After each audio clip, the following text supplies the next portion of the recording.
Even if they are killing the girl, then they think that the law will not catch hold of them. Because of money, they are having so much of attitude, and they thought that everything would be in their control, whatever position they would be holding. So they have lot of money, they will give the money and they will out of the court. They will never be in a prison. Locking up women was much easier in a city because she is cut off from her family, she is cut off from her friends. Locking up in a dark room, and I'm talking about physically actually locking up, becomes a very easy act.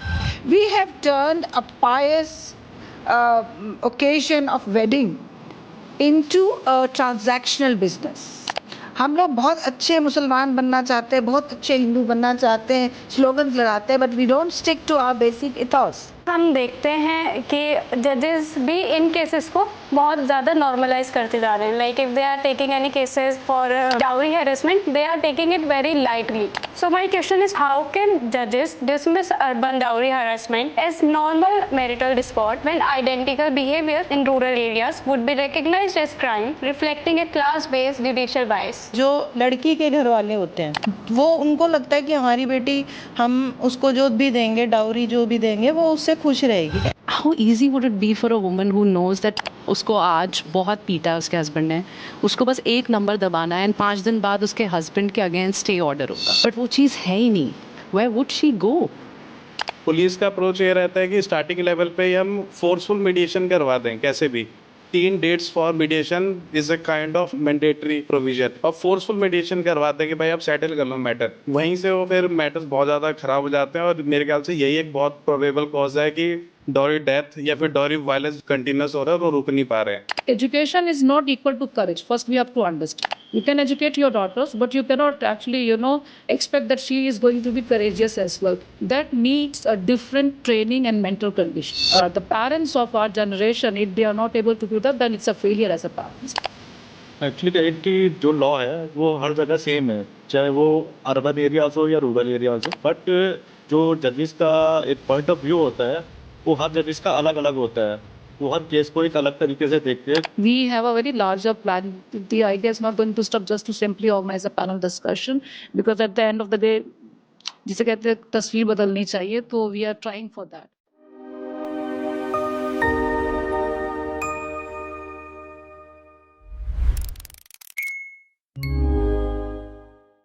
So salam and good afternoon to all. Welcome to our discussions on the dowry crisis in urban area, why metropolitan city are hot spot. Basically a type of panel discussion. मैं युसरा और मैं तूबा खातून आवाज़ ख्वातीन की तरफ से आप सबका यहाँ पर दिल से इस्तकबाल करती हूँ. आज हमारे साथ मौजूद है एक incredible panel of sociologist, lawyers, professor and researcher, जो सब अपनी अपनी फील्ड में काफ़ी तजुर्बा रखते हैं. आज का कॉन्फ्रेंस सिर्फ स्टेटिस्टिक्स नहीं है, ये रियल प्रॉब्लम है, सॉल्यूशन रियल सॉल्यूशन है एंड रियल अर्जेंसी है. तो पहले let us introduce our panel छोटा छोटा. So we have our guest. First we have Dr. Richa Srivastav.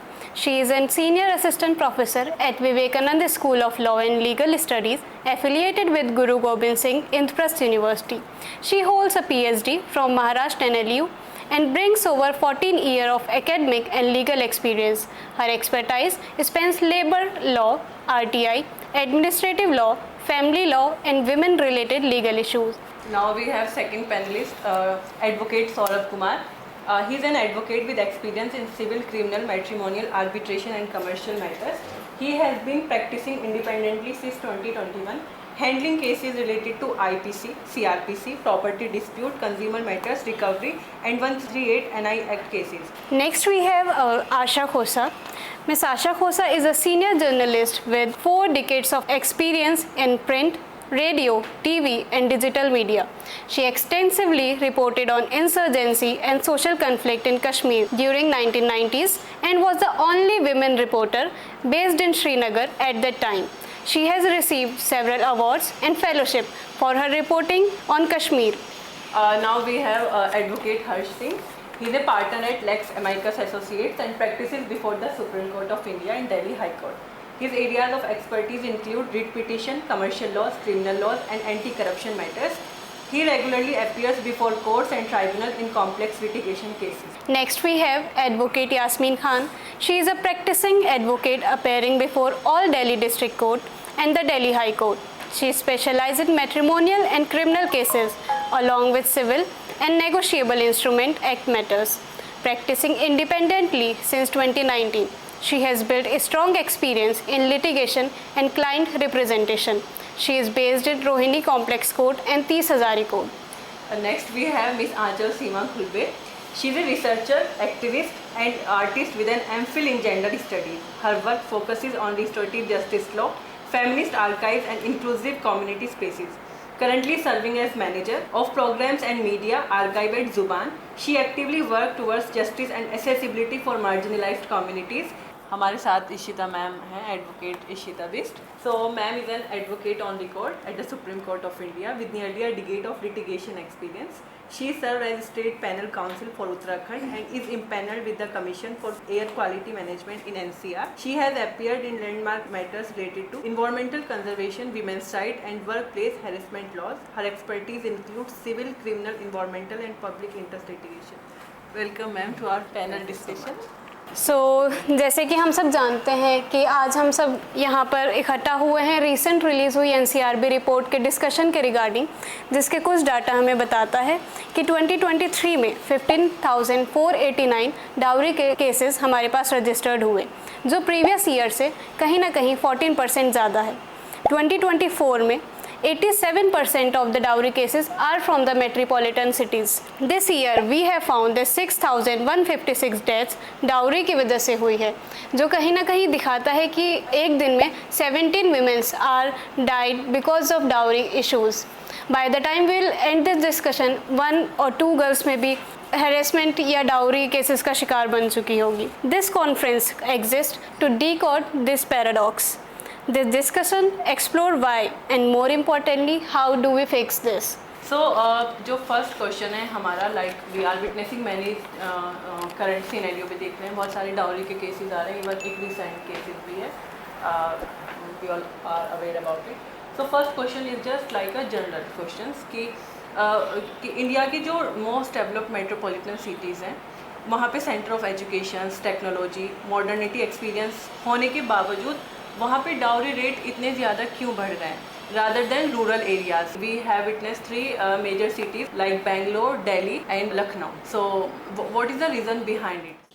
The reason behind the scene is that the lifestyle which the people over in Delhi they are having, the more consumerism, and they want whatever they would be having, they want the luxury things, the best things, best brands and foreign trips. So these are the major issues that even after so much of education, the still the problem is with the dowry system, and because the patriotism is still there, that is intact in them. In spite of having too much of knowledge, the value system has not been developed. We can say that the value system is still lacking. We are somewhere lacking in value system. So we need to sensitize people so that they would be aware that we need to curb this major issue of dowry. I think the covert lifestyle and temporary jobs in the IT sectors, just like major layoffs, leads to the excessive demands of dowry.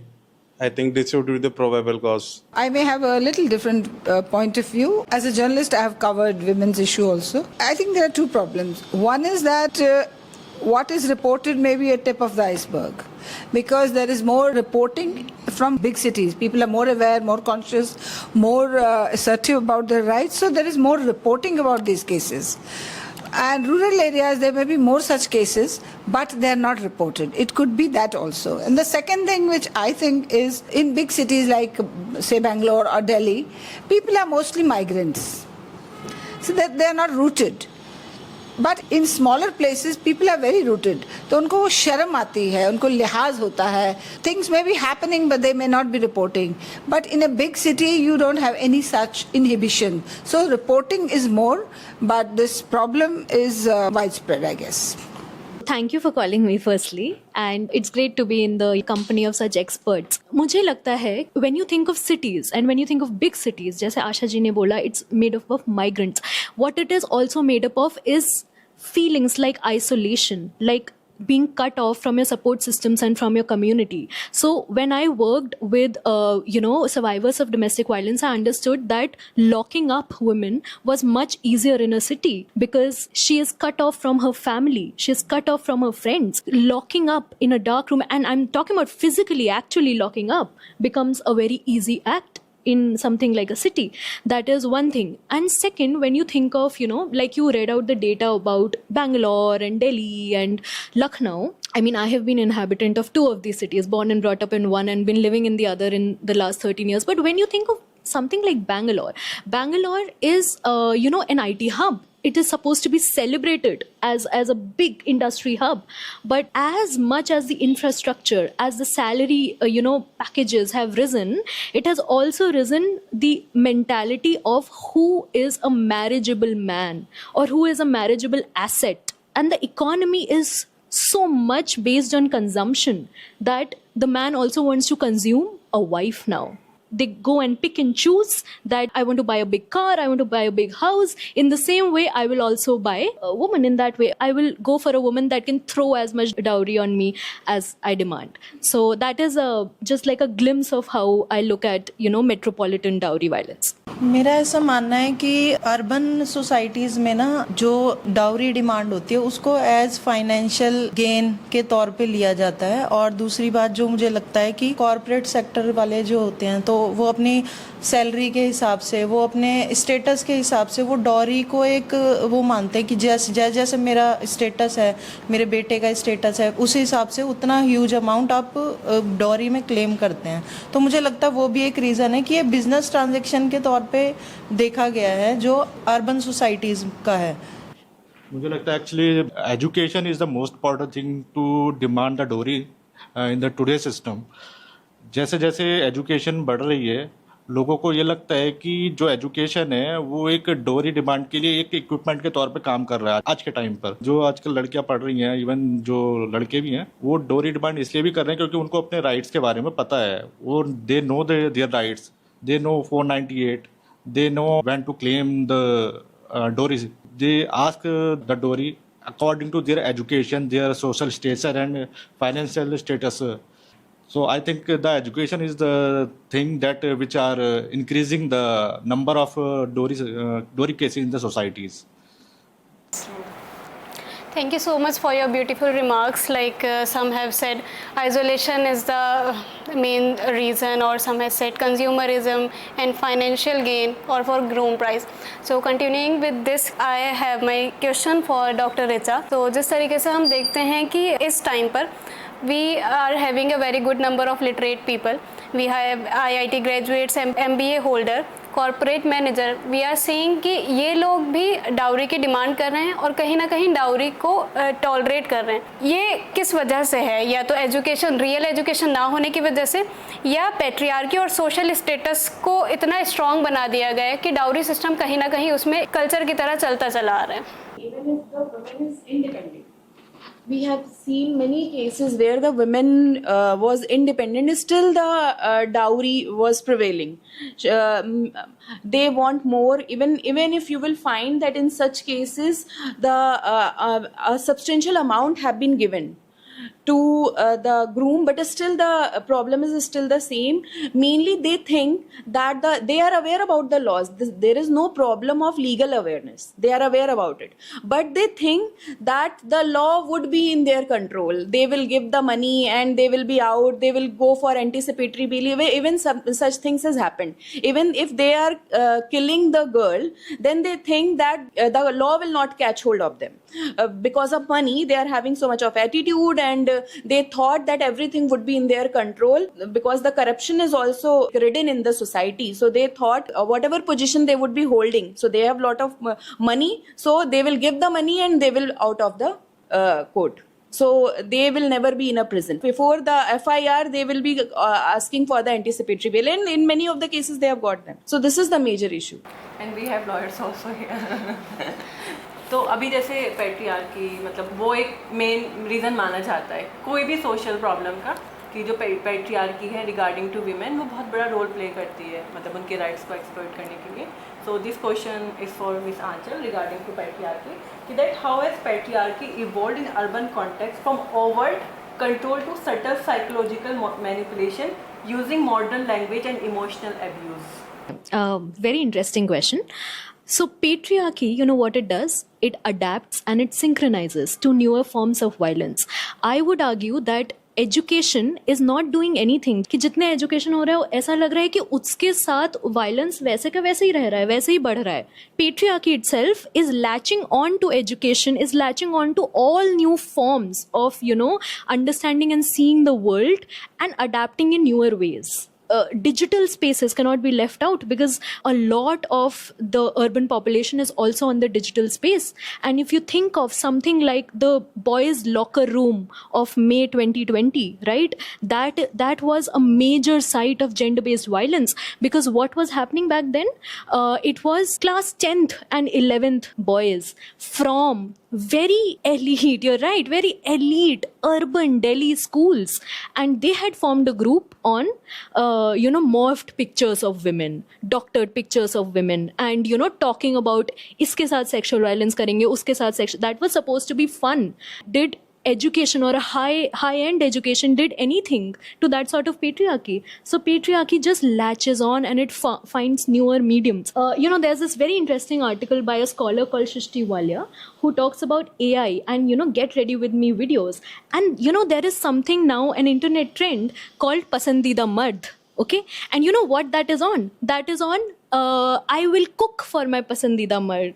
I will perform hyper femininity for the man of the house. So someone who is educated, who can access social media, and who can also put content out on social media, who is visible, the optics is all there. I also go to the office and I earn, but I want to play out the role of a housewife because it appeals to me. So it's not just men, it's patriarchy that appeals to the masses. It doesn't matter where, if you're in a rural background or an urban background, it's what appeals to you. Yeah, you beautifully inculcate the patriarchal concept in the dowry system.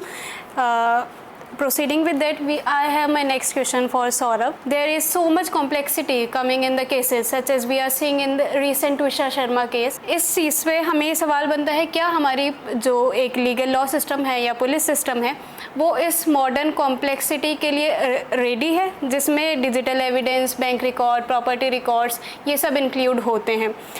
और क्या आपको लगता है कि actual जो cases हैं recorded cases से 3 और 4 टाइम्स ज़्यादा होने चाहिए, क्योंकि ज़्यादातर लड़कियां सोसाइटी प्रेशर की वजह से या एक फेयर की वजह से पुलिस स्टेशन तक अपना केस नहीं लिखवा पाती? तो इस वजह से क्या आपको लगता है कि actual cases should be more than of recorded cases? Actually मुझे जो लगता है कि जैसा कि आंचल मैम ने भी बोला है कि जो आजकल टेक्नोलॉजी जो है इसकी वजह से केसेस बहुत ज्यादा बढ़ रहे हैं, डे बाय डे इनके number of cases are increasing. Technology में आप जैसे कि पुलिस होती है, इसमें कॉम्प्लेक्सिटी ये आती है कि सॉल्व करने के लिए कि उनको एक व्हाट्सएप चैट, ईमेल्स, iClouds वगैरह इस तरीके की जो सर्विसेज हैं इनको फाइंड आउट करना होता है, जो कि पुलिस के लिए बहुत ही डिफिकल्ट टास्क है. उसके लिए एक अलग से टीम हायर करनी पड़ती है.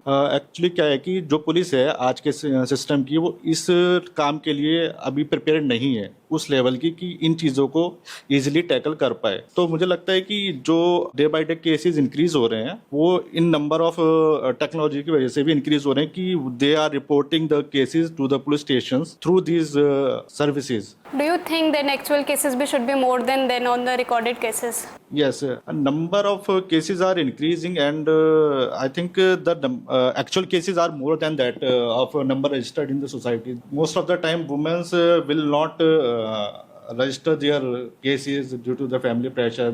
I think the number of cases are more than that. Numbers are very much low registered in India. So, जैसे अभी हम बात कर रहे हैं ये सब चीज़ें कि ऐसे एक्सप्लॉयटेशन हो रहा है, एजुकेशन है तब भी है, जॉब्स हैं तब भी है, लॉज हैं तब भी है, we have many acts like. Dowry prohibition act. तो मेरा क्वेश्चन आपसे है यास्मीन कि औरत जो है वो अकेले कुछ नहीं कर पाती, तो जैसे अब क्या स्ट्रेटेजीज होनी चाहिए कि ये केसेस कम आए? डाउरी के रिगार्डिंग स्पेसिफिक है, लेकिन अदर सोशल एक्सप्लॉयटेशन भी जो हो रहा है और हम बहुत सारे केसेस विटनेस भी कर रहे हैं। मेरा ये मानना है कि पेरेंट्स को जब भी डॉरी डिमांड आती है तो उन्हें इनिशियल स्टेज पे ही नो टू डॉरी कह देना चाहिए, बट वो उसके बावजूद भी एजुकेशन के बाद भी मैं जो प्रैक्टिकली कोर्ट्स में देखती हूँ कि फीमेल भी इक्वली एजुकेटेड है, अर्निंग पर्सन है, बट फिर भी वो फेक स्टेटस जो सिंबल है ना, जो लड़की के घर वाले होते हैं, वो उनको लगता है कि हमारी बेटी, हम उसको जो भी देंगे, डाउरी जो भी देंगे, वो उससे खुश रहेगी। ठीक है, एक तो ये सबसे बड़ा वो है। और दूसरी बात, पेरेंट्स को अगर डाउरी डिमांड लगे तो वो स्टार्टिंग में ही मना कर देना चाहिए, ना कि जैसे दीपिका नागर, अभी जो रिसेंट केस है दीपिका नागर नोएडा एक्सटेंशन का, वो ठीक है, वैसा नहीं, मतलब हम जब वहाँ तक स्टेज पर चले जाते हैं तब पेरेंट्स को आइडेंटिफाई पेरेंट्स कर पाते हैं कि हाँ ये हमने उस टाइम गलत था, या हमारी बेटी के साथ जब ये हो रहा था तो हमें उसके लिए कुछ करना चाहिए। दूसरी बात, डॉरी के अगेंस्ट जो कंप्लेंट होती है उसकी इनिशियल स्टेज होती है कि पुलिस कंप्लेंट होती है, बट अर्बन सोसाइटीज़ में मैं ये देख रही हूँ कि पुलिस जो है वो क्योंकि वुमेन एजुकेटेड है, अर्निंग है, तो वो उसे उस लेवल पे आइडेंटिफाई नहीं कर पाते, उस लेवल पे एक्नॉलेज नहीं कर पाते कि हाँ ये डॉरी डिमांड है, परेशान है। वो उसे घरेलू मामला कह के रफा दफा करने की कोशिश करते हैं। मेरा ये मानना है अगर इनिशियल स्टेज पे फेयर इन्वेस्टिगेशन हो और इसके अगेंस्ट कड़े से कड़े कदम उठाए जाएं तो ये रोका जा सकता है, बहुत हद तक कम करा जा सकता है। बट ऐसा तब तक नहीं होता जब तक डाउरी से डेथ ना हो जाए या कोई ऐसा ब्रूटली जो कोई केस ऐसे रजिस्टर ना हो जाए, तब तक वो स्टेज पे, इनिशियल स्टेज पे उसे एक्नॉलेज किया जाता, उतना सीरियस नहीं माना जाता। सो कहीं ना कहीं फेयर एंड स्ट्रॉन्ग इन्वेस्टिगेशन और फैमिली सपोर्ट यू सेड की is needed for mainly metropolitan cities. So proceeding with this, I have my question for Harsh. तो जैसे कि अभी हम बात कर रहे थे कॉर्पोरेट कल्चर की, कॉर्पोरेट कल्चर में एक चीज़ बहुत ही ज़्यादा नॉर्मलाइज कर दी गई है, एक्सपेंसिव और लग्जरी वेडिंग्स और हाई सैलरीज़, ये चीज़ें इतनी ज़्यादा नॉर्मलाइज कर दी गई हैं कि अब के टाइम में हम ये चीज़ नहीं करते हैं तो कहीं ना कहीं हमारे सक्सेस का जो एक सिंबल है वो डाउन हो जाता है। सिमिलरली मार्केट में जैसे कि ग्रूम का एक जॉब टाइटल, उसका फाइनेंशियल स्टेटस और जो भी उसकी प्रोफेशनल स्टेटस है, उससे एक ग्रूम का प्राइस डिसाइड होता है आज भी। तो आपको क्या लगता है कि ये चीज़ें डाउरी डिमांड्स या उसके एक्सपेक्टेशन को और ज़्यादा बढ़ा देती हैं? In India and in globally, the topmost operational posts are occupied by men. But in India, we all assume that the all gig workers, temporary workers are also at the same place. Every month, almost thousands of employees are laying off. Even digital marketers, they are working as a temporary person और वो लगातार उन्हें job से निकाला जा रहा है। और हम सब अभी भी यही अज्यूम करते हैं कि वो ऑपरेशनल पोस्ट पे वर्क कर रहे हैं। एक तो ये सबसे फर्स्ट पॉइंट है जिसके कारण लगता है कि वो डिमांड ज़्यादा सीख कर सकते हैं। And the second point is that जब बहुत ही इनिशियल लेवल पे जब कंप्लेंट जाती है पुलिस स्टेशन में, that is CAW cell, police का अप्रोच ये रहता है कि स्टार्टिंग लेवल पे ही हम फोर्सफुल मीडिएशन करवा दें कैसे भी। 3 dates for mediation is a kind of mandatory provision, और फोर्सफुल मीडिएशन करवाते हैं कि भाई आप सेटल कर लो मैटर। वहीं से वो फिर मैटर्स बहुत ज़्यादा ख़राब हो जाते हैं और मेरे ख्याल से यही एक बहुत प्रोबेबल कॉज है कि डॉरी डेथ या फिर डॉरी वायलेंस जो हो रहा है वो कंटिन्यूस हो रहा है और वो रुक नहीं पा रहे हैं। और इसमें कहीं ना कहीं फैमिली भी शायद थोड़ा रोल प्ले करती है। yes. कि इनिशियली जब वो लोग जाते हैं कि we are facing that, like screenshot अभी जो चल रहा है कि वो बता रही हैं कि मैं यहाँ पर परेशान हूँ, और फैमिली बोलती है now you have to adjust, कि आप उसको एडजस्ट कर लें। तो शायद फैमिली भी कहीं ना कहीं उसे एड्रेस तब तक एड्रेस नहीं किया जाता। In forceful mediation, all the family of boy side and girl side, even the SI, sub inspector, and even ACP are included in the process, but the conditions are very worsen day by day. Mediatory course में हम ये भी देखते हैं कि कहीं ना कहीं मैन जो है सेटिस्फाई हो जाता है, satisfy in the sense he is ready to like handle the case, उसे भी पता है। लेकिन वुमेन्स के ऊपर एक कंपल्शन आ जाता है कि if she is leaving the marriage तो she has to mediate anyhow, otherwise the case will go for like 10 years 15 years, no one knows. तो मीडिएशन सेशन में मुझे ऐसा लगता है कि कहीं ना कहीं विमेन पे एक ज़्यादा प्रेशर आ जाता है to mediate the matter instead of man. So next question जो मेरा है वो आशा मैम से है कि मैम जैसे फैमिलीज़ में होता है कि पढ़ो लिखो कामयाब बनो और economic independence you must have as a girl. So, if women's economic independence is key to preventing dowry or other exploitations, so why do earning women still tolerate and participate in dowry systems? Even I want to know that. Why do they tolerate it? I mean, recently the 2 cases we have seen, the girls could have easily escaped. What was the need for them to die? I mean, they would have ended their marriage or disrupted their marriage. What is the need for them to die? Or why couldn't the parents get the signal that there is something terribly wrong with them? They need intervention. तो मुझे जहाँ तक ये लगता है, there are 2 problems in this whole thing. One is a societal problem. देखिए law, you all are advocates, you know, we have very strong laws against dowry. And mind you, it's not against taking dowry, against giving also. और giving को हमने इतना normalize कर दिया है, वो तो देना ही होता है लड़कियों को. तो वो जैसे crime नहीं है. अगर आपने दिया है तो आप भी उतने पापी हैं जितना लेने वाला है, you know. So एक तो सबसे बड़ी समस्या हमारी societal level पे है. We have turned a pious occasion of wedding into a transactional business. लेन देन है, कारोबार है ये. वो लड़का इतना पढ़ा है, लड़की इतनी पढ़ी है, इतना पैसा देंगे, इतना लेंगे, which is against the ethos of our original, अब religions कह लीजिए, कल्चर कह लीजिए, सोसाइटीज़ कह लीजिए.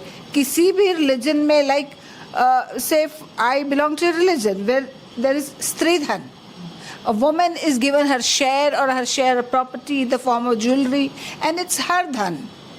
What a beautiful concept it is. She is also entitled to her family riches. Why not? And in other religions, for example Islam, there's no concept of dowry or giving. It's the other way around. Meher hota hai usme. So if we stick to these original things, things will be fine. हम लोग बहुत अच्छे मुसलमान बनना चाहते हैं, बहुत अच्छे हिंदू बनना चाहते हैं, स्लोगन्स लगाते हैं, but we don't stick to our basic ethos. We have turned the fat Indian wedding. हम कितना ग्लैमराइज करते हैं. Even our prime minister goes abroad and says people should come and hold their weddings in India, which is fine, which will get us some dollars, but that transactional part of the weddings इतना हमने खर्चा किया है. That not only लड़के वाला want to वसूल पैसा, हमने इतना खर्चा किया तो वापस चाहिए हमको, या लड़की वालों ने इतना खर्चा किया है बिकॉज लड़का बहुत काबिल है या उसका सैलरी बहुत, प्रॉस्पेक्ट्स बहुत अच्छे लाइफ में. Not only it that is a crime, there is another part of it. The girl comes under pressure. मेरे माँ बाप ने इतना खर्चा किया, मेरी शादी करा दी, अब मैं अगर कोई बड़ा डिसीजन लूँ तो my marriage will end and all their mehnat, all their money, all their it will go waste. Even that is a pressure in the minds of I know a couple of women who have been through all this. The second question is yes, our girls are very educated, बहुत पढ़ ली गई हैं, very assertive also in many matters. रात को देर तक parties. I am a mother of a 27-year-old girl. मैं उसकी तरफ से भी बोलती. She also goes for parties. She is very open about, which is fine, which is good. But when it comes to asserting your rights as a woman, as a human being, forget about where are they? Why are they succumbing to pressures? This girl called, that lady who hanged herself or somebody hanged her, that judge ki daughter-in-law, I mean, itna padhi likhi hai. She was Miss Pune. She was earning. She had multiple careers. She had a lot of prospects of life. Why she couldn't assert that this? Why she couldn't understand this is a abusive marriage? I must get out of it. क्यों नहीं कर पाती है? So somewhere, लड़कियां पढ़ी लिखी है, but they are neither complete human beings. We are not producing them as complete, balanced human beings where they value themselves more than anybody else. Also, these dowry cases, ये छूट छाट के आ जाते हैं, then they start living normal lives. Nobody shames them. They are not put to shame. इन्होंने बेटी बहू को मारा या ये किया. तो हम लोग, क्योंकि सब कहीं ना कहीं दिल में सबके काला है, किसी ने डावरी दिया है, किसी ने डावरी लिया है. तो ये चीज़ें जो है ना, ये सोसाइटियल लेवल पे हमें अवेयरनेस करनी होगी. रिलीजियस लीडर्स का इसमें रोल होना चाहिए, पॉलिटिशियंस का रोल होना चाहिए. मुझे एक बार एक politician, he was from Haryana, तो उसने मुझे बताया, एक लंबी कहानी, बोला आपको क्या लगता है सुसाइड कर रहे हैं, ये अपना इनका फसल खराब हो गया है? Is it because of the crop failure? I said yes, apparently because they are farmers. Technically वही आता है that he committed suicide because it was not productive or he was not getting good returns of his money. He said ये सब लोग क्या करते हैं, फसल आने वाली है, कर्जा ले लो और बेटियों की धूम धड़क्के से शादी करते हैं. मेरी बेटी की तुम्हारी बेटी से ज़्यादा अच्छी शादी मैंने कराई, और फिर क्रॉप फेलियर होता है या इतना रिटर्न नहीं मिलता, then they don't want to admit कि हमने लोन किसके लिए लिया था, because it's a shame, and then they commit suicide. उसका कहना था कि ये जो हमने एक सोसाइटल जाल बुना है ना शादियों के आसपास, कि माँ बाप जो है वो फ्यूडल लॉर्ड्स हैं, उनको अपने बच्चों की शादी करानी है, उसमें रोल प्ले करना है, दैट मस्ट स्टॉप. उसका कहना था कि कार्ड जो आता है ना शादी का, वो भी पेरेंट्स की तरफ से आता है. while both men and women who are getting married, they are adults. So unless young people take charge of their life independent of the feudal system, things will not improve. हमें fundamental question पे जाना होगा. लोगों की सोच बदलनी होगी. जो डावरी लेते हैं वो तो गिल्टी है, और जो देते हैं वो उनसे बड़े गिल्टी है. और विमेन को के राइट्स पे काम करना होगा. A woman is a complete human being in herself. She is not getting married because somebody is worth giving more dowry. You cannot purchase purity of relationship with money. That a woman has to understand, and women have to be assertive. If they can go for a party and come back home at 3 o'clock, 2 o'clock, they have to be assertive in this case. They have to identify a sick-minded family, a sick-minded husband, a lalchi husband, and cut off the relation or take remedial measures at the right time.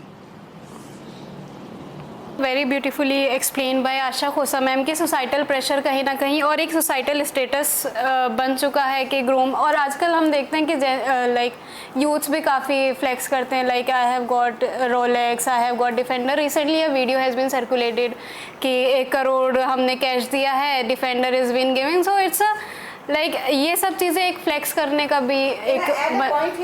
Yes sure. I have seen Christian weddings.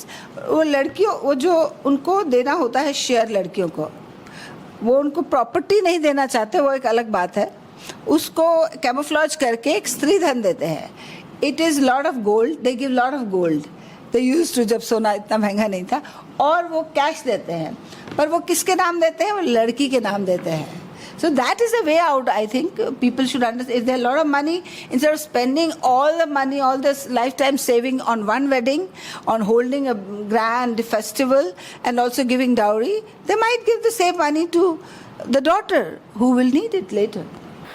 So proceeding with this, जैसे जैसे हमारे इस culture को हम बात करें कि dowry को बहुत नॉर्मलाइज सोसाइटल में तो कर ही दिया गया, लेकिन हम देखते हैं कि जजेस भी इन केसेस को बहुत ज़्यादा नॉर्मलाइज करते जा रहे हैं. Like if they are taking any cases for dowry harassment, they are taking it very lightly, क्योंकि ये चीज़ ऐसा लगता है कि इतनी ज़्यादा नॉर्मलाइज है कि they don't need the justice, and even it is like urgent कि हो जाएगा. So my question is for Saurav, how can judges dismiss urban dowry harassment as normal marital discord when identical behavior in rural areas would be recognized as crime, reflecting a class-based judicial bias? Actually क्या है कि जो law है वो हर जगह same है, चाहे वो अर्बन एरियाज हो या रूरल एरियाज हो, दोनों जगह सेम ही है. बट जो जजेस का एक पॉइंट ऑफ व्यू होता है वो हर जजेस का अलग अलग होता है. वो हर केस को एक अलग तरीके से देखते हैं. कोई जज, मान लो उनके पास कोई केस आता है तो उनका पहले से ही माइंड सेट होता है कि अगर मैरिज केसेस हैं तो उनका पहले से ही माइंड सेट होता है कि इस केस को हमें इस तरीके से देखना है, और किसी का होता है कि हमको एक अदर साइड, दूसरी साइड से देखना होता है. तो मोस्ट ऑफ द टाइम क्या होता है कि अर्बन केसेस में जो केसेस आते हैं, जजेस को ये लगता है कि इनके लिए एक जो एक्चुअल जो कॉज है वो कोर्सिव ना हो के इनका एक मिसअंडरस्टैंडिंग होती है इनके बीच में, कि जो ये अपने आप को एक उसमें ढाल नहीं पा रहे हैं. ठीक है, उनका ईगो सेटिस्फाइड नहीं होता उनका, तो वो उस चीज़ को नहीं अंडरस्टैंड कर पाते. That is why they come to the court. जो मेन रीज़न ये है, और जजेस पे उनको ईजिली नेगलेक्ट कर देते हैं उनकी चीज़ों को, और वो उनको ट्रांसफ़र करते हैं कि आप एक बार मीडिएशन में इनको केस को रेफ़र कर देते हैं, जहां उनको एक मीडिएटर के साथ बैठाया जाता है, उनको समझाया जाता है, उनके जो वैल्यूज़ होती हैं शादी की और जो बच्चे होते हैं उनके पूरी वैल्यू समझाई जाती है कि आप इन केसेस को इस तरीके से डील करो, आपके साथ फ्यूचर में ये कॉन्सिक्वेंसेस हो सकते हैं, ठीक है। तो ताकि क्या होता है कि उनकी जो शादी होती है उस स्टेज पर बच जाती है। अगर वो उसको नहीं हैंडल कर पाते, उस मीडिएशन को नहीं फॉलो कर पाते, उनके जो अंडरस्टैंडिंग्स होती हैं, तब वो जाके कोर्ट में केस रेफर होता है। उसके बाद ही अगर नहीं हो पाता तो जजेस फिर तब डिसाइड करते हैं कि सारी चीज़ें समझाने के बाद भी अगर ये नहीं कर पा रहे तो जज उनको फिर डाइवोर्स ग्रांट करते हैं उनके केसेस पे। फिर अगर उनकी कोई डिमांड होती है तो डिमांड करते हैं, अगर और नहीं है तो म्यूचुअली उनको डिसाइड कर देते हैं कि आप नहीं करते। अब ये क्या है कि अगर गांव में केसेस देखे जाएं तो गांव में केसेस बहुत ही कम हैं, क्योंकि वहाँ पे सोसाइटल प्रेशर, फैमिली प्रेशर, ये सब बहुत ज़्यादा होता है और वो उस लेवल तक पहुँच भी नहीं पाती कि वो एक रेमेडीज़ ले पाएँ, चाहे वो कोर्ट की हो या पुलिस स्टेशन से हो, कहीं से भी। वो उनका क्या होता है कि घर में ही बैठ के जो उनकी एक काइंड ऑफ पंचायत होती है, वो उन चीज़ों को, उनकी जो प्रॉब्लम्स होती है उनको हैंडल कर लेते हैं, और वो कहीं ना कहीं उस चीज़ में जो लेडी होती है वो पिसती है उसमें। लेकिन अर्बन एरियाज़ में क्या होता है कि ये बहुत ईजिली एक्सेसिबल है, ये सारी रेमेडीज़ है वो उनको अवेयर होती हैं, टेक्नोलॉजी का यूज़ करती हैं। तो उनके लिए आजकल क्या है कि ऑनलाइन आप कोई भी कंप्लेंट फाइल कर सकते हो ईजिली, आप वन शॉट जाके एक एप्लीकेशन रिटर्न फाइल करके आ सकते हो, और पुलिस उनको क्या कहते हैं हैंडल करेगी भी उस टाइम पर। तो मुझे लगता है कि जजेस जो होते हैं उनकी जो अंडरस्टैंडिंग होती है उनको समझना ज़्यादा बेहतर समझते हैं अर्बन एरियाज़ में, कि ताकि उनको अंडरस्टैंडिंग हो और वो नहीं चाहते कि उनकी जो केसेस हैं आगे फॉरवर्ड हो, और उसलिए वो उसको नेगलेक्ट करते हैं कि वो नहीं कर पाएंगे उसको फिर हैंडल। सो मेरा एक इसी में एक क्वेश्चन है, like you have seen a lot of जजेस, मेल जजेस एंड फीमेल जजेस ऑल्सो, एक विमेन ही विमेन के प्रॉब्लम को ज़्यादा रिलेट कर पाती है। So do you saw any difference in perspective और proceeding of a male and a female जज there when it's come to the dowry proceeding? Actually क्या है कि सीट पर बैठने के बाद सबका माइंडसेट एक जैसा ही होता है, ये ज़रूरी नहीं हो। सब इन जनरल देखा जाए तो बोलते हैं कि एक औरत ही औरत का दर्द समझती है, बट प्रैक्टिकली कोर्ट में ऐसा नहीं होता।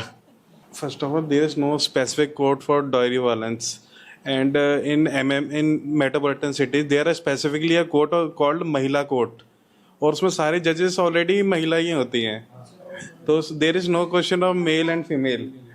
और ऐसे मैटर्स को ना, मैंने जो देखा है, ऐसे मैटर्स को इतना टाइम दे दिया जाता है ना, क्योंकि जजेस का भी ना माइंडसेट होता है कि इनको जितना डिले करेंगे, जितना इन्हें टाइम देंगे ना, तो सेटलमेंट के चांसेस काफ़ी ज़्यादा। वो सेटलमेंट चाहे तो साथ रहना भी हो सकता है, वो सेटलमेंट चाहे तो डाइवोर्स भी हो सकता है, दोनों। We talk about this why they are more inclined for mediation, because they want that marriage should be saved. Either in any of the religion, the purpose is that we have to save the marriage. So we are still intact with that culture that marriage need to be saved. But repercussion of the same is that in many of the cases the women have been exploited like anything. If we talk about the value system that have been ingrained since childhood, that the women have to start doing all the domestic chores, and she cannot do that, she cannot wear such kind of clothes. So likewise it have been in the mind of the girl since childhood that she has to act likewise, she has to adjust. So because of that, even if the woman is very very educated, still because of that value system which is ingrained in her, she is not complaining, because in these cases like we have seen in Twisha and other cases where they can easily complain, online FIR होती है, कर सकते हैं, but they are not going for the same. More than 85,000 cases are with respect to dowry related cases are there. If we talk about the Mahila court, so that is I think in very few states, Delhi और 2-3 states में और हैं, बाकी जगह पर है भी नहीं महिला।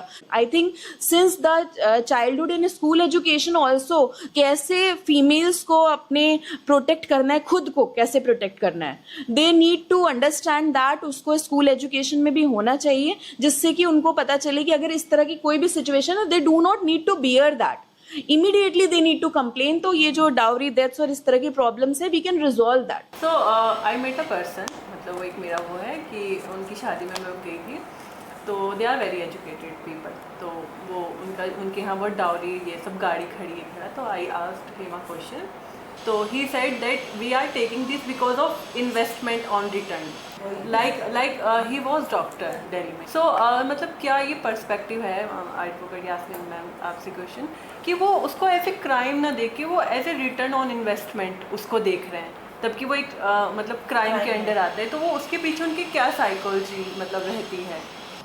सोशल स्टेटस का तो है ही इसमें रोल इसके पीछे, बाकी डाउरी देने वाले भी वही सोच के दे रहे हैं कि भाई अब वो एजुकेटेड है, डॉक्टर है, तो हमें उसके स्टेटस के अकॉर्डिंग ही उतना ही ज़्यादा दहेज देना पड़ेगा ताकि हमारी बेटी खुश रहे, वो उसका स्टेटस मेंटेन कर सकें. ठीक है, तो ऑब्वियसली उनकी एक्सपेक्टेशन कि हमने इन्वेस्ट किया है अपने बेटे पे, इतना पैसा लगाया, उसे डॉक्टर बनाया है, तो हमें मतलब इसका गेन जो है डाउरी से कर सकते हैं हम इसका, तो वो उसके पीछे लेना और देना दोनों का ही एक बहुत बड़ा मेजर रोल रहा है.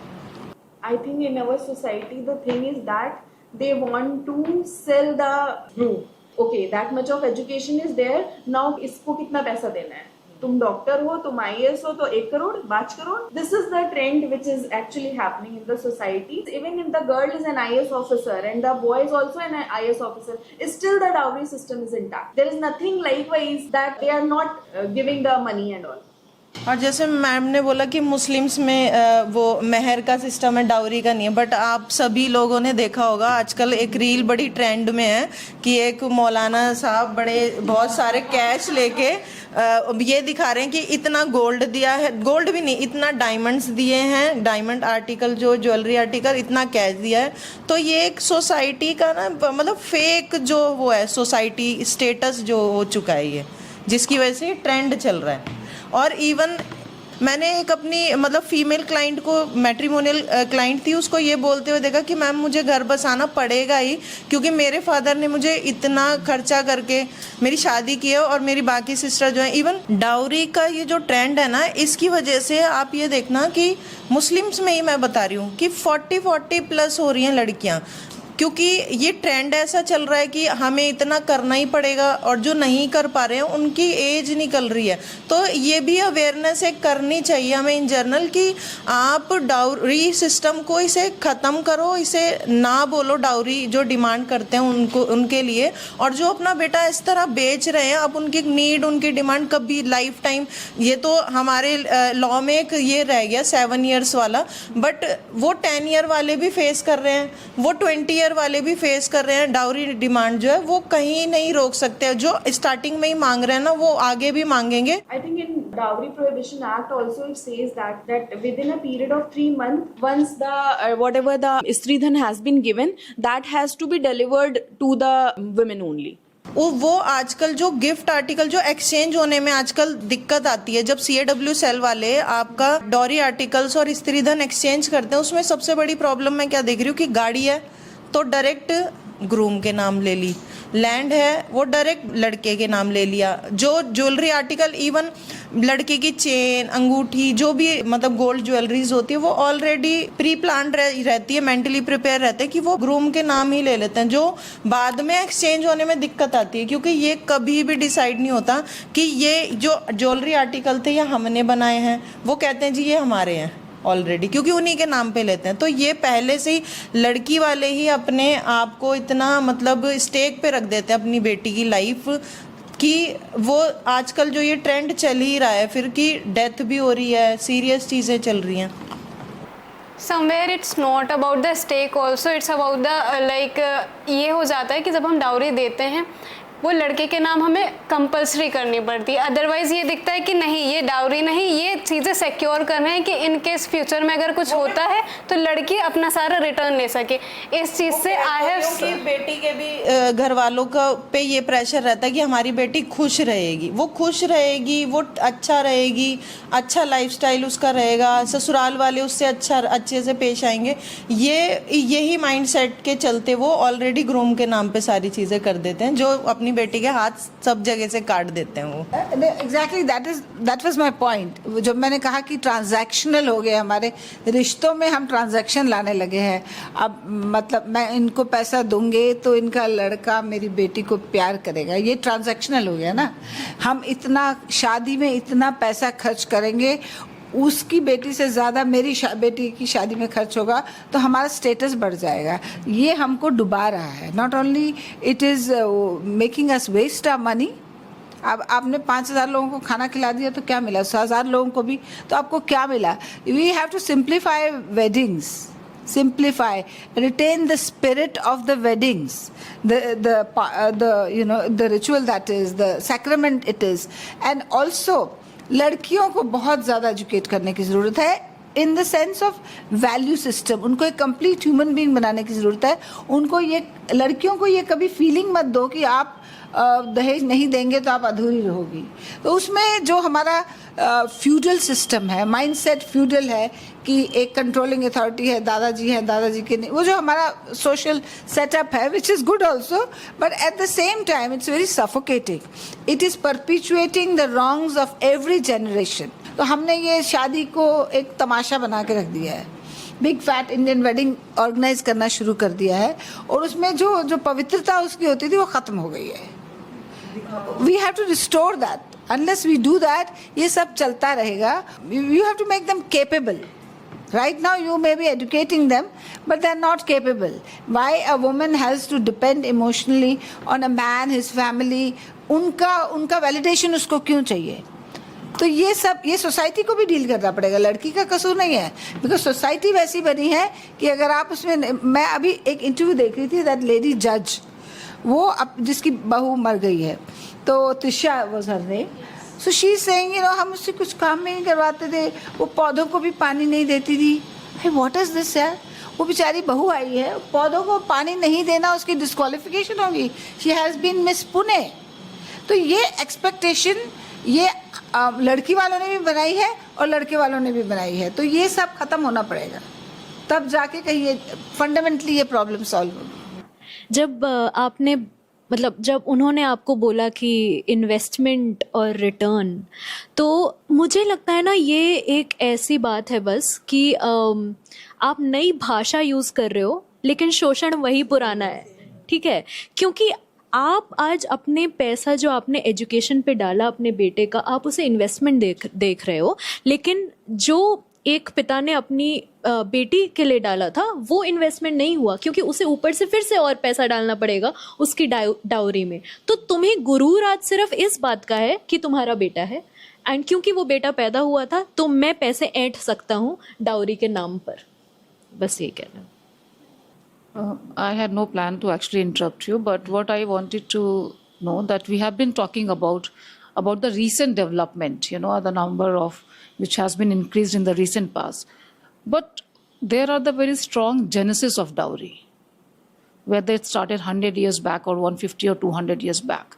Okay, that time we blame that probably the generation was not that educated. It started in a conventional way. It was part of the culture or whatever, Stridhan and everything.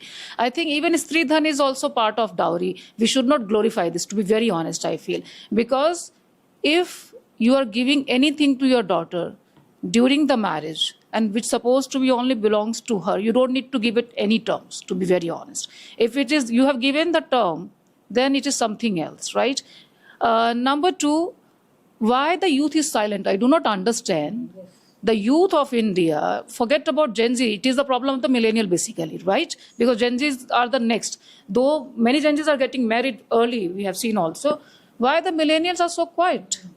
And I think when we talk about the dowry crisis, the entire problem, see, education is not equal to courage. First, we have to understand. You can educate your daughters, but you cannot actually, expect that she is going to be courageous as well. That needs a different training and mental conditioning. The parents of our generation, if they are not able to do that, then it's a failure as a parents. Because education gives you degree, education makes you capable for the job, but not teach you how to deal crisis in the life that you have to either learn yourself or your parents actually supposed to teach you. So education is never gonna solve this problem at all. Youth is silent. I believe the youth is equally failed as the generation if they are, because I am not seeing on social media, because these days whatever happens, there's a lot of hue and cry on social media for everything. But when this entire crisis is, and it is a crisis, the situation is very alarming. Youth is not writing any serious note, any blog, making any serious content on these issues.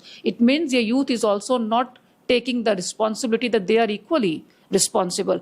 They are planning, the pre-wedding shoot and a post-wedding shoot and the wedding and whatnot about catering, and it should be pastel or it should be, some different colors. The problem is with the couples also these days. They are not clarifying the things. The idea is, and I think if we look at the ratio, the dowry is mainly, I think, the crisis in the arranged marriage, or we can call it love cum arranged marriage these days, right? You just like someone and then you talk to your family and then they arrange.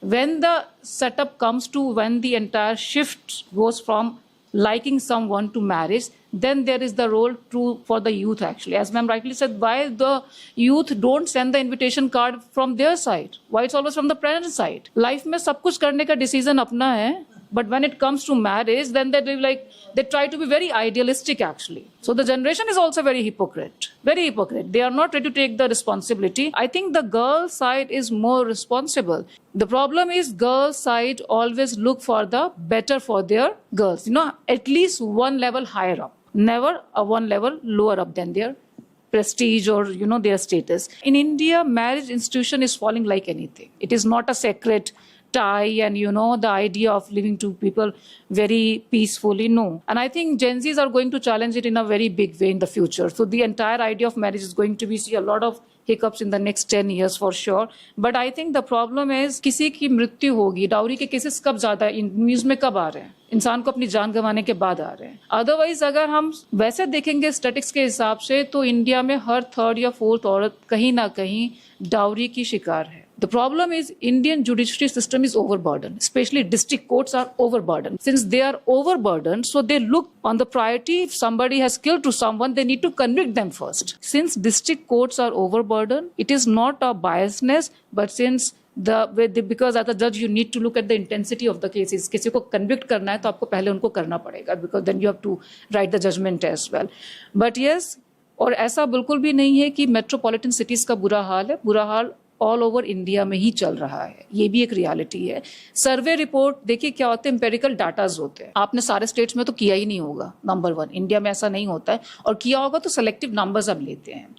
Metropolitan cities में अगर ये हो रहा है, इसमें ज्यादा unfortunate ये है जो मेरे हिसाब से है कि जो पढ़े लिखे लोग हैं जिनसे ये उम्मीद थी कि जो डाउरी का पूरा कॉन्सेप्ट है वो आने वाले टाइम में कोलैप्स करेगा, लेकिन वो बढ़ रहा है. तो इसके लिए जो मिलेनियल जनरेशन है वो बहुत बड़ी रिस्पॉन्सिबिलिटी इसके तहत उनके सर पर आती है. और मैं नहीं देख रही हूँ कि जो कपल है इस बारे में कोई सोशल मीडिया पे कुछ बोल रहा है. And as a civil society I feel that we have almost failed, because dowry has been sustaining and now it's on the boom. It's other way around. इसको कोलैप्स करना था, ये बूम पे चला गया है. प्रॉब्लम ये है कि जब लड़कियां अपनी फैमिली को बताती हैं, और लड़कियां बताती जरूर हैं, बिकॉज जिस तरीके का इंडिया में मैरिज को एक लेकर कॉन्सेप्ट है, उसको कुछ भी प्रॉब्लम होगी वो डेफिनेटली अपने पेरेंट्स को, अपने सिबलिंग्स को एटलीस्ट फर्स्ट बताती है. बट अगेन क्योंकि शादी में खर्चा बहुत हुआ है, और इंडिया में ये भी है कि मैरिज में एडजस्टमेंट करना पड़ता है. That is another thing. आप कुछ भी हो, आप कुछ भी बन जाइए इंडिया में, लेकिन फैमिली में रिलेशनशिप चलाने का जो मेजर वो है, वो हमेशा कहता है विमेन के सर पर ही है. तो कहते हैं शुरू में प्रॉब्लम है, बाद में ठीक हो जाएगा, और फिर धीरे धीरे लड़की वो चीज़ें बताना भी छोड़ देती है एक टाइम के बाद, तो उसको भी लगता है कोई फ़ायदा नहीं. तो हम बेटी को शादी के बाद एक तरीके से, चाहे हम इस चीज़ को ना करें, लेकिन हम डिसोन करना शुरू कर देते हैं. और patriarchal setup is a problem, but women are also the problem from both the sides. Mother side से भी अगर आप देखेंगे, लड़कियों जब घर वापस आना चाहती हैं कि उन्हें प्रॉब्लम हो रही है शादी में, मदर सबसे ज्यादा रेजिस्ट करती है. It's a harsh reality. In laws में तो कहती है मदर इन लॉ, जो आपका जो भी हैरेसमेंट होता है उसमें बहुत बड़ा रोल होता है, लेकिन मदर सबसे ज्यादा रेजिस्ट करती है वापस आने के लिए, क्योंकि उस जनरेशन की जो फीमेल्स है उनकी मेंटल कंडीशनिंग पेट्रियार्कल सेटअप में मर्दों से भी ज्यादा है. And they have their own mental trauma, by the way. That generation is carrying a lot of mental trauma. So they are not ready to even understand the problem of their own daughters. उनको लगता है हमने भी तो किया था adjust, हमने तो बहुत एडजस्ट किया था, then they go into you know they start thinking कि हमने तो बहुत, अब तो आपको इन लॉस के साथ नहीं रहना है। तो प्रॉब्लम यहाँ है, ये पूरी चेन है एक्चुअली। प्रॉब्लम ये है कि, और ये लिबरेशन मुझे लगता है जब तक यूथ इसको लेके सीरियस नहीं होगा, और ये फैट वर्ड, पता नहीं इंडिया में इतना अच्छा सिस्टम है, कोर्ट मैरिज लोग करते ही नहीं है, क्यों नहीं करते हैं? क्यों आपको सोशल मीडिया के इतने प्रेशर में आपको ये जो जितनी फैट वेडिंग्स का ये कॉन्सेप्ट है ना, फैट इंडियन वेडिंग्स में, ये अपने आप डाउरी को अट्रैक्ट करता है, क्योंकि इसका भी तो खर्चा है, इसका भी तो एक्सपेंडिचर आपको करना ही पड़ा। And even girls are ready for this fat wedding. Girls are, I am sorry to say, but every stakeholder is responsible. किसी की ज्यादा गलती, किसी की कम है, लेकिन लड़कियां कभी नहीं कहती कि हमें फैट वेडिंग्स नहीं करनी है भाई, हमें सिंपल वेडिंग करनी है, क्योंकि सबको सोशल मीडिया के लिए पिक्चर्स चाहिए। इंडिया में यही है ना, इंडिया में लोग जान गंवाने के लिए तैयार है सिर्फ इसलिए क्योंकि शादी करना is kind of mandatory in our country. और इसके बाद है डाउरी से डाइवोर्स। अब डाउरी वाला तो चल गया, सारा शोषण हो रहा है, डाइवोर्स नहीं होना चाहिए। Divorce is an stigma still, specially for females. इसीलिए फैमिली कहती है कि आप मैनेज कर लो, और जजेस भी कहते हैं मीडिएशन कर लो, ये कर लो, बिकॉज इंडिया में डाइवोर्स्ड फीमेल्स की तो मैरिज का रेट मुझे लगता है बहुत ही पुअर होगा। दयानंद सरस्वती जी ने तब शुरू किया था, ब्रह्म समाज ने तब शुरू किया, उसका कोई इम्पैक्ट नजर नहीं आता है। मतलब आपने कितने रीमैरिज देखे होंगे फीमेल्स के? तो ये डाइवोर्स के चक्कर में डाउरी को लेके जितनी एक्सप्लॉयटेशन लोग बर्दाश्त कर रहे हैं, वो ये कि वो डाइवोर्स तक बात नहीं जानी चाहिए। और जब तक इतने serious matters, I am pretty sure India में जितने भी मैटर्स रिकॉर्डेड है या रिपोर्ट हो रहे हैं, उसका 10 टाइम्स ज्यादा ही होगा मिनिमम। और घरों में ये सारी बातें दबी हुई है। अब यही है, पर मुझे लगता है as a youth, as a civil society, this should be the one of the most important priority basis topic, जिस पर डिस्कशंस भी होना चाहिए। डिस्कशन के अलावा इस पे एक्शंस भी होने चाहिए। And people should lead, you know, try to lead towards a simple marriage and try to basically completely. अब सोशल मीडिया पे हम भी देख रहे हैं, वो कैश में लोग पैसा दे रहे हैं, सब कुछ रिकॉर्ड हो रहा है, कहाँ उस पर एक्शंस हो रहे हैं? कोई एक्शन तो मुझे ख्याल से नहीं हो रहे। वो दिखा रहे कि हमने 1 करोड़ रुपए दिए और ये दिए, तो कोई एक्शंस भी नहीं हो रहे, कोई कंप्लेंट्स भी नहीं करते हैं। लोग देख रहे हो, लोग सोच नहीं रहे हैं कि गलत हो रहा है। लोगों को मजा आ रहा है देखने, वो 1 करोड़ रुपए कैश देखने में, वो ज्वेलरीज देखने में, सब नॉर्मलाइज है। मेल का एक केस होता है तो देन देयर इज लाइक, तब उसमें आने व्यूज शुरू होते हैं, you know. For example blue drum वाला, लाइक बहुत ज्यादा वो हुआ, एंड देन इज लाइक ऐसा हो रहा है। मेल्स के साथ भी हुआ है, it is also reality, but look at the percentage. और अब फीमेल्स को तो इसीलिए जब इस तरीके के केसेस को बहुत ज्यादा वो किया जाता है, उसका आइडिया ये भी होता है कि फीमेल्स के साथ जो है उसको फिर से नॉर्मलाइज कर दिया जाए, क्योंकि अब मेल्स के साथ भी तो हो रहा है ना। तो आप देखिए कि दोनों तरफ बराबर हो गया है, और फिर उसको नॉर्मलाइज करने की कोशिश की जाती है। और हमारी सोसाइटी में एक और फंडामेंटल प्रॉब्लम है, वो ये है कि हम सक्सेस को इन टर्म्स ऑफ मनी देखते हैं। यू नो, जो जिसके पास पैसा होता है वो इम्पोर्टेंट भी लगता है हमें और सक्सेसफुल भी लगता है। एक्सीलेंस को अभी हम इतनी इम्पोर्टेंस देते नहीं है। जब तक वो बूढ़ा ना हो जाए, उसको पद्मश्री ना मिल जाए, तब तक हम उसको मानते नहीं है। So that is somewhere driving this generation into saying कि we have to accumulate, we have to show we have a bigger car, we have a bigger flat. तो वो मेंटालिटी जो है ना, इस जनरेशन में भी पास ऑन हो रही है। Somewhere as a society we have to give more respect to excellence and less to the materialistic success. उससे भी ये समस्या, थोड़ी काफी समस्याएं हल हो जाएंगी उससे भी। मुझे लगता है हमें थोड़ा ट्रेंड क्यों आ रहा है समझने की भी जरूरत है, क्या बदला है। पहली बात तो हम ये कैटेगराइजेशन करते ही क्यों है, बूमर है ना, boomer is after war period, okay. Millennial is that period जहाँ पे हमारा ग्लोबलाइजेशन आया, जहाँ पे हमारा फॉर्मेशन ऑफ रशिया हुआ, ठीक है, और जहाँ पे हमने 90s में देखा कि बहुत ज़्यादा राइज ऑफ राइट विंग भी हो रहा था एक तरफ, और दूसरी तरफ बहुत सारे छोटे NGOs बन रहे थे। अगर आप आज हम डाउरी एक्टिविज्म की बात कर रहे हैं, तो 70s, 80s और 90s में बहुत ज़्यादा डाउरी एक्टिविज्म हुआ है। आप लोगों को पता होगा शाहनारा बेगम और सत्यरानी जी चड्ढा, इन दोनों ने मिलके दिल्ली का पहला शेल्टर होम बनाया। आज उसका शक्तिशालिनी नाम है, लेकिन वो दिल्ली का पहला शेल्टर होम था कि आपके घर में अगर वायलेंस है, आप हमारे यहाँ आके रहिए। और इन दोनों की बेटियों को डाउरी डेथ का सामना करना पड़ा गया, इस वजह से ये साथ आई थी। इन पे एक डॉक्यूमेंट्री भी है। तो वहाँ पे वो सारी डाउरी एक्टिविज्म हो रहा था। फिर आपने देखा कि बहुत सारी छोटी छोटी NGOs बनी। फायर मूवी रिलीज हुई, जिसके रिस्पॉन्स में पूरे इंडिया में दंगे हुए, जस्ट एक मूवी से इतना इंटिमिडेशन हो गया कि दंगे हुए, ठीक है। तो उसके बाद जो जनरेशन आती है उसे हम बोलते हैं जेनजी, ठीक है। तो आज जब हम ये डिस्कस कर रहे हैं, बिल्कुल ये भी डिस्कस करेंगे कि कहाँ पे ट्रेंड्स हैं ज़्यादा वायलेंस के वगैरह, लेकिन ये इंटरनलाइजेशन कहाँ से रहा है, ठीक है। तो जब हमने देखा है rise of global right wing, जब हम देखते हैं तो हमने साथ में ये भी देखा है कि सारे ही हायरार्किकल पावर स्ट्रक्चर्स और सॉलिडिफाई हो जाते हैं, ठीक है। हमने कास्ट का कुछ जैसा था कास्ट वैसा ही आज भी है, ठीक है। फाशिज्म राइज पे है, तो जब राइट विंग राइज पे है, तभी जब मैं ट्रैड वाइफ कल्चर की बात कर रही थी पहले, ये सारी चीज़ें, या फिर जब मैनोस्फेयर की बात होती है आजकल अमेरिका में, ठीक है, या रेड पिल ब्लू पिल की बात होती है, ये सारी कॉन्वर्जेशंस तभी निकल कर आ रही हैं जब राइट विंग राइज पर है। तो हमें ये सारी चीज़ें एक दूसरे से डिवोर्स करके नहीं देखनी चाहिए। एक सब कुछ ये ग्लोबल पॉलिटिक्स और आपका लोकल पॉलिटिक्स हाथ में हाथ मिला के चलता है। तो हम जहाँ ये प्रोग्रेसिविस्ट व्यू लेकर चलते हैं, दुनिया बेहतर हो रही है, दुनिया बेहतर हो रही है, हमें एक रियलिटी चेक भी शायद मिलते रहना चाहिए। सो या हमारे साथ इशिता मैम हैं, advocate Ishita Bisht. Welcome ma'am to our panel discussion. So according to your perspective और your view, why are India's most developed metropolitan city center of education, tech, modernity experience the highest concentration of dowry related crimes rather than rural areas? Once I was preparing for the discussions out here, I thought to bring in something from my own experience of what I have experienced as a lawyer in the Supreme Court and the type of cases I have been a part of.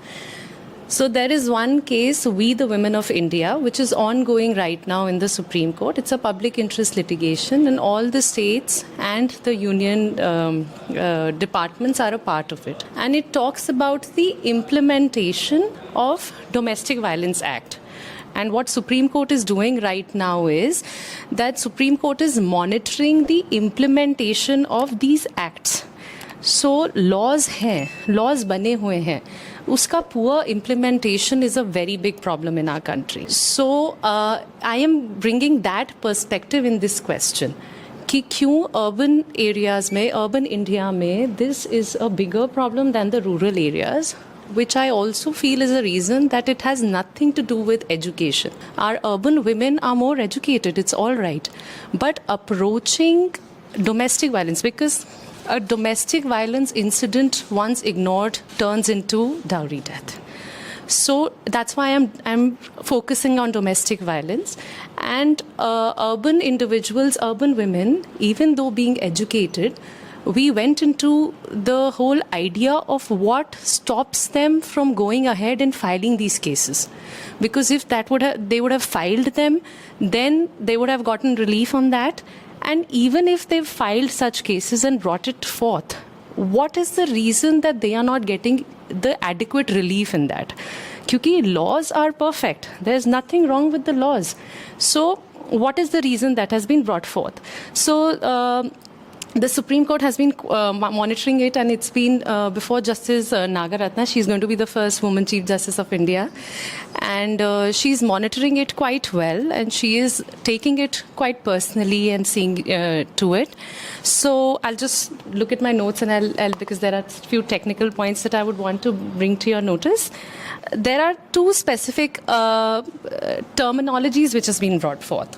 So one is called secondary victimization, and the other is learned helplessness. Now, what does secondary victimization mean? It means insensitive attitude by service providers. So now your police officials, your counselors, your lawyers, even the judges sitting there, they are not sensitized enough to deal with these matters. So whatever said and done, domestic violence or jo bhi the woman suffers from, she needs to have the same empathy from the other side, which she does not get. So that is one of the biggest problems. वो inception ही खराब है. So as soon as she enters and she wants to like file a complaint, so it starts from the family also. There is denial, no doubt about it.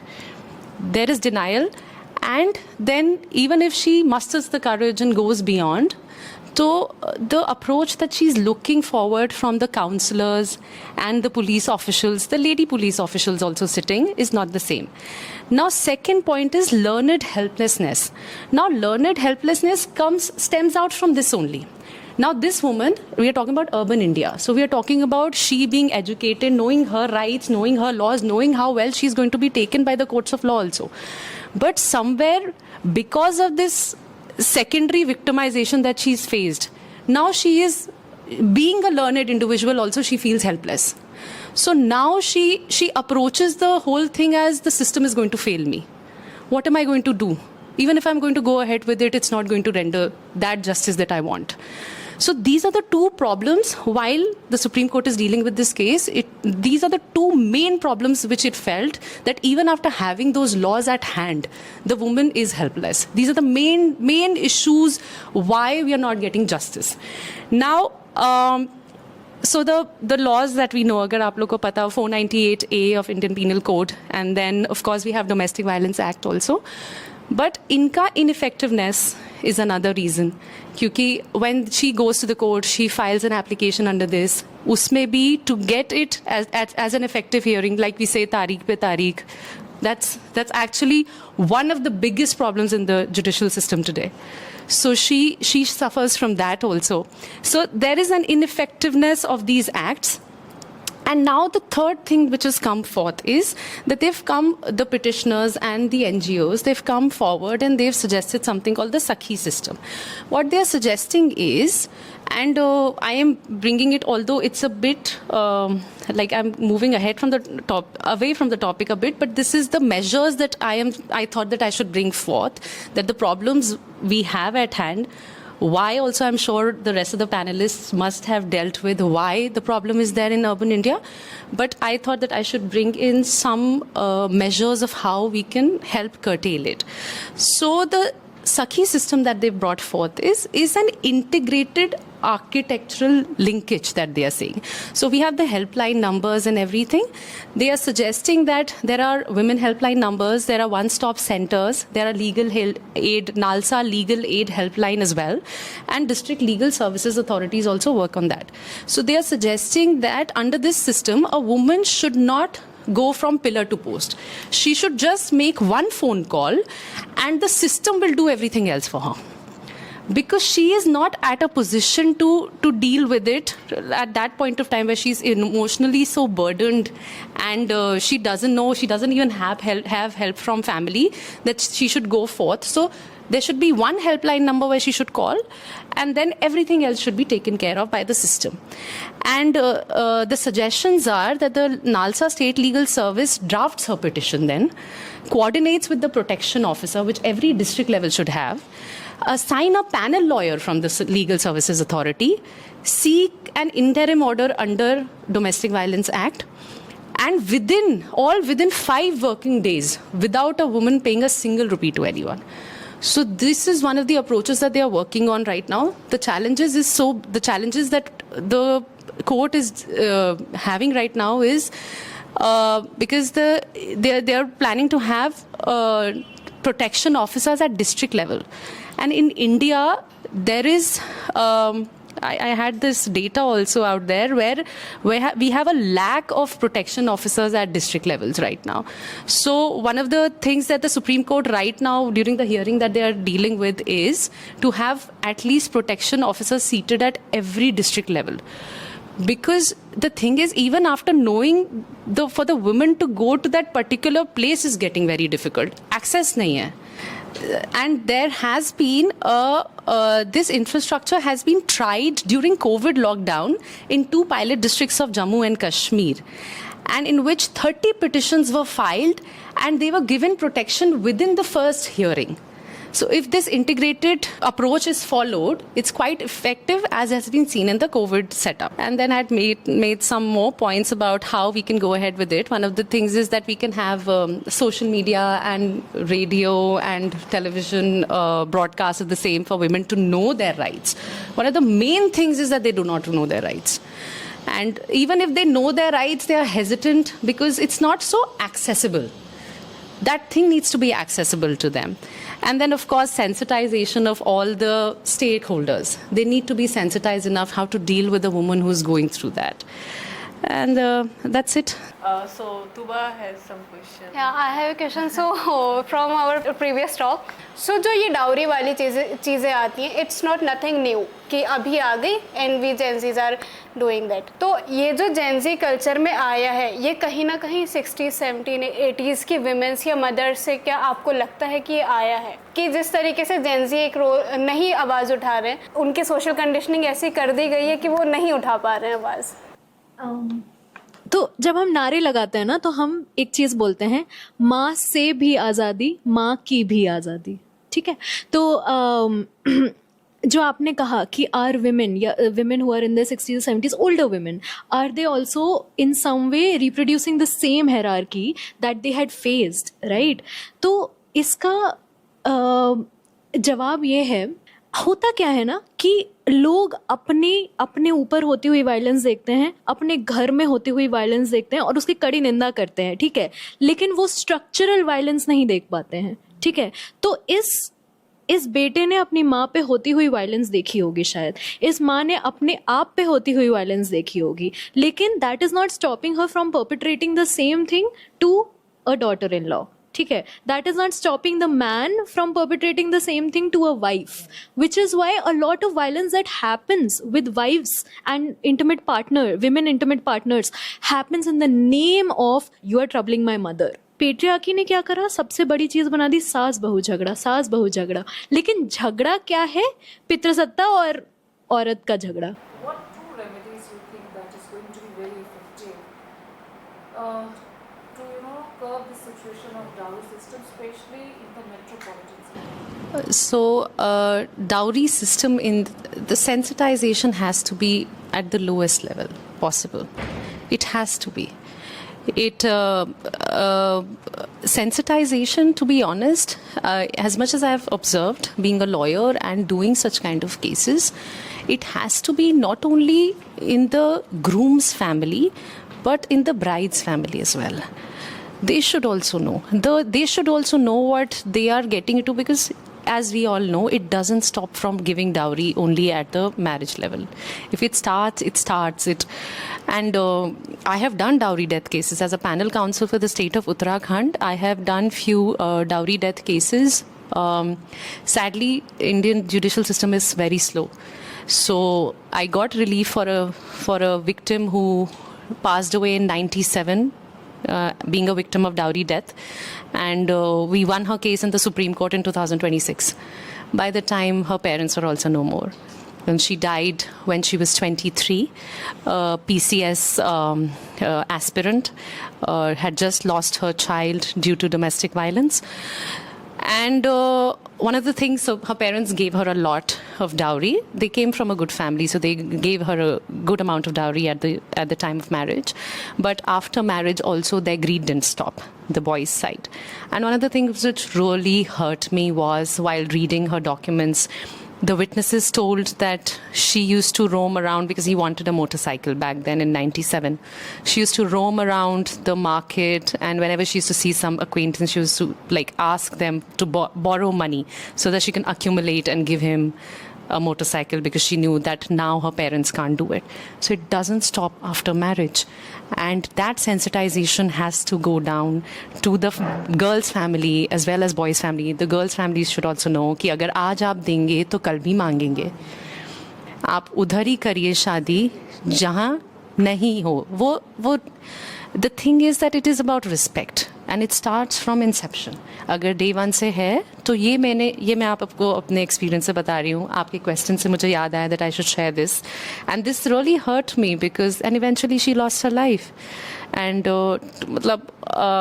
it's in a sad state of affair. To what avail? She lost her life in 97 at the age of 23, and jab last year her husband was convicted.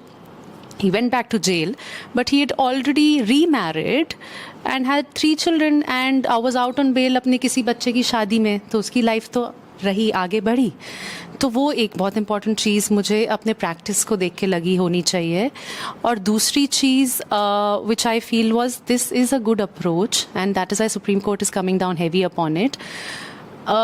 जैसे हमारे country में सब है, laws and everything है, उसका recourse नहीं है, वो रिलीफ नहीं है. तो वो जो एक वन स्टॉप सेंटर बन रहा है, how easy would it be for a woman who knows that, like for example उसको आज बहुत पीटा है उसके हस्बैंड ने, उसको बस एक नंबर दबाना है एंड 5 दिन बाद उसके हस्बैंड के अगेंस्ट स्टे ऑर्डर होगा. बट वो चीज़ है ही नहीं, एंड फैमिली से नहीं मिलता है support. You would not, because not every family would be emotionally supportive. Where would she go? She is so alone. So ये जो मैम दूसरा अप्रोच है which the courts are taking, I think अगर ये, बिकॉज अगर ये सच में हो गया, so how much internal strength will she get? She knows की है, अभी शी नोज़ की नहीं है, अभी शी नोज़ की पुलिस स्टेशन जाएगी, वहाँ भी she be judged. And why would she want to be? She must be a CEO in her professional sphere, but in her personal life she must be getting beaten up every day. वो क्यों जाएगी? उसका social stigma लगेगा. Social stigma is a problem, and I would say कि social stigma, like the case that we are dealing with right now, Madhya Pradesh वाला, कितना I'm sure वो discuss हुआ होगा. But and she was saying it in so many words, उसके WhatsApp messages में था. But कहीं ना कहीं I come from that background, क्या होगा, क्या बोलेंगे, ममा क्या बोलेगी, and she lost her life in between that. So ma'am, these are the two things I would want to press upon. So discussion बहुत अच्छा था, बहुत इंटरेस्टिंग था, बहुत ज़्यादा इंसाइट्स मिली, बड़ा अच्छा भी लगा कि ऐसा panel discussion. Actually, when we started with this, we were thinking on panel discussion about something else, but then after this report, it was a quick decision actually to schedule this kind of panel discussion. So I'm really thankful to all of you for, seriously for joining us. Advocate Ishita Bist, Advocate Mr. Asif. He could not attend us, but still, I hope next time maybe. Dr. Richa Srivastav, Advocate Saurabh Kumar, Madam Asha Khosa, Advocate Harsh Singh, Advocate Yasmin Khan, Miss Achal Seema Hulbe. Thank you so much to all of you. It was kind of first interaction with all of you for me as well. And I really like your insights and the way you give your inputs. And I hope that we will continue this discussion maybe in some other form. We will actually planning for some other panel discussion to have more intense and try to get into the, the core of the problems. Maybe probably not on this issue, but similar to the crime against women, the kind of situations, women are facing in India. So once again, thank you so much for joining us on a very, I think, Yusra and Tuba tried to contact you maybe 1 week ago only, and you all been very sincere that you accepted and you all join us. So thank you very much on behalf of the Awaaz-e Khwateen for not only coming here, spending time very generously and giving very insightful, inputs. We are going to make a kind of, probably in the future, we are planning to write a report also. So we will look for more insights from you on this topic. So then we can send a kind of recommendation to the ministry as well, because we have a very larger plan. The idea is not going to stop just to simply organize a panel discussion, because at the end of the day, जिसे कहते हैं तस्वीर बदलनी चाहिए, तो we are trying for that. So thank you so much as the honorary convener of the Awaaz-e Khwateen. I'm very thankful to all of you. So at last आखिर में हम दिल से शुक्रिया अदा करना चाहेंगे अपनी ऑर्गेनाइजेशन आवाज़ ख्वातीन का, जो इतने बड़े मकाम के साथ लगातार काम कर रही है. हम अपनी पूरी टीम और अपने हेड्स का भी तहे दिल से शुक्रिया करते हैं जिन्होंने इस डिस्कशन को मुमकिन बनाया. Thank you ma'am. हमारे सभी रेस्पेक्टेड पैनलिस्ट का बहुत बहुत शुक्रिया जिन्होंने अपना कीमती वक्त दिया और अपना वैल्यूबल थॉट्स और एक्सपीरियंसेस के साथ इस सेशन को और भी ख़ास बनाया. आप सबकी बातें और नज़रिए हम सबके लिए बहुत मीनिंगफुल रहा. हम चाहते हैं कि ज़्यादा से ज़्यादा लोग ऐसे डिस्कशन में पार्टिसिपेट करें, ताकि हम सोसाइटी में मौजूद परेशानियों को समझ सकें, उन पर खुलकर बात कर सकें और अवेयरनेस के ज़रिए उन बातों को लोगों तक पहुंचा सकें. ये कन्वर्सेशन एक बेहतर और समझदार सोसाइटी की तरफ हमारा पहला कदम है. आप सबका दिल से शुक्रिया. So this is our joint thank you to all.